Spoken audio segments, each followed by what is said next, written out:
दर्शकों नमस्कार, महेश सिंह का अभिवादन स्वीकार करिए। दर्शकों, देश की सियासत में आज बड़ा राजनीतिक घटनाक्रम हुआ है। देश के शिक्षा मंत्री धर्मेंद्र प्रधान ने आज अपना इस्तीफा दे दिया है। पिछले काफी समय से छात्रों का आंदोलन चल रहा था। शिक्षा प्रणाली नेट पेपर लीक के साथ साथ इस बड़े आंदोलन को लेकर के विपक्ष भी सरकार को निशाना बना रहा था। और इतना ही नहीं, पिछले कई दिनों से दिल्ली में इस मुद्दे को लेकर के एक अफरा तफरी का माहौल बना हुआ था। एक तरफ जहां विपक्ष हमलावर था तो दूसरी तरफ छात्र आंदोलित थे। अब देश के शिक्षा मंत्री धर्मेंद्र प्रधान के इस्तीफे के बाद जहां छात्रों ने खुशी का इजहार किया है, वहीं विपक्ष ने भी कहा है कि ये छात्रों और विपक्ष की बड़ी जीत है, लेकिन सरकार ने काफी लेट कर दिया है। खबर को विस्तार से देखिए, लेकिन चैनल को सब्सक्राइब एवं लाइक जरूर करिए। देश की राजनीति में आज बड़ा घटनाक्रम सामने आया है। केंद्रीय शिक्षा मंत्री धर्मेंद्र प्रधान ने अपने पद से इस्तीफा दे दिया है। लंबे समय से जारी छात्र आंदोलनों, परीक्षा प्रणाली को लेकर उठे सवालों और बढ़ते राजनीतिक दबाव के बीच उनका इस्तीफा केंद्र सरकार के लिए एक बड़ा घटनाक्रम माना जा रहा है। सूत्रों के मुताबिक धर्मेंद्र प्रधान ने अपना इस्तीफा प्रधानमंत्री को सौंप दिया है। अपने इस्तीफे में उन्होंने कहा कि छात्रों के भविष्य और शिक्षा व्यवस्था पर उठ रहे सवालों के बीच उन्होंने नैतिक जिम्मेदारी लेते हुए यह फैसला किया है।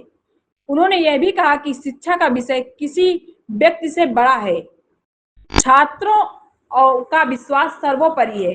पिछले कई दिनों से देश भर में छात्र संगठनों का आंदोलन तेज था। प्रदर्शनकारी शिक्षा मंत्री के इस्तीफे की मांग कर रहे थे। विपक्षी दल भी सरकार पर लगातार हमलावर थे और सांसद से लेकर सड़क तक जवाबदेही की मांग उठा रहे थे। इस्तीफे के बाद दिल्ली समेत कई स्थानों पर प्रदर्शनकारियों ने इसे अपनी जीत बताया। हालांकि केंद्र सरकार की ओर से अभी नए शिक्षा मंत्री के नाम का आधिकारिक ऐलान नहीं किया गया है। माना जा रहा है कि जल्द ही प्रधानमंत्री नए शिक्षा मंत्री के नाम पर फैसला ले सकते हैं। धर्मेंद्र प्रधान का इस्तीफा सिर्फ एक मंत्री का पद छोड़ना नहीं, बल्कि शिक्षा व्यवस्था और परीक्षा प्रणाली को लेकर उठ रहे सवालों के बीच सरकार के लिए एक बड़ा राजनीतिक संदेश भी माना जा रहा है।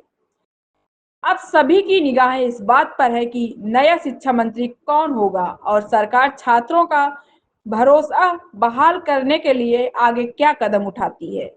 सपथ समाचार ब्यूरो। कि जिन बच्चों ने संघर्ष किया, सड़कों के ऊपर लाठियां खाई, डंडे खाए, जो घायल हुए, चोटिल हुए, आज मैं उनको मुबारकबाद देना चाहूंगी कि उनके संघर्ष का नतीजा है।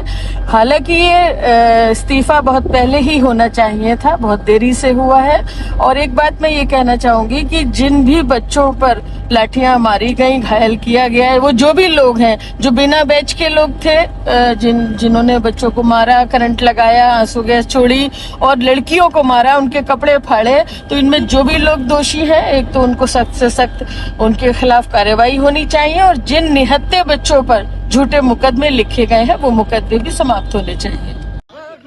युवाओं की और छात्र नौजवानों की जीत है।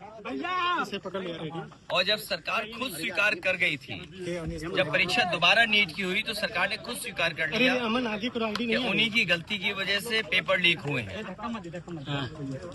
और जो उनकी मांगे और दूसरी हैं, किसी पे मुकदमे ना हो, किसी पे कानूनी कार्रवाई ना हो इस आंदोलन में जो शामिल थे युवा, छात्र, नौजवान, उसके साथ साथ जिनकी जाने गई नीट परीक्षा के पेपर लीक के बाद, जिन बच्चों की जान गई, उनके परिवारों की मदद हो, ये दूसरी मांग थी। इंकलाब की जीत हुई, संघर्ष की जीत हुई, एकता की जीत हुई।